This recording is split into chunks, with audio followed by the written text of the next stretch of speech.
அண்டங்கள் ஆண்டிடும் அன்னையின் அன்பிலே நான் தினம் வளருகின்றேன். வண்டாடும் முல்லை மலர் செண்டாடும் மலர் மாலை வாகையாய் சூடுகின்றேன். என் மன ஏக்கத்தை பொன்மன தாயிடம் புலம்பியே தீர்க்கின்றேன். நன்மனம் கொண்டுமே நல்வாழ்வு தந்திட நாயகியே வேண்டுகின்றேன். என் தாய் நீ என்றும் என் உயிர் நீ என்றும் என்றென்றும் வணங்குகின்றேன்.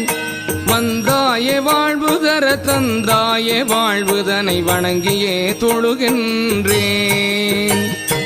அன்பர்க்கு நலம் தந்து அனைவருக்கும் வளம் தந்து காத்திடும் அன்னை நீயே. அன்பாட்சி செய்து நல்லருளாசி தந்திடும்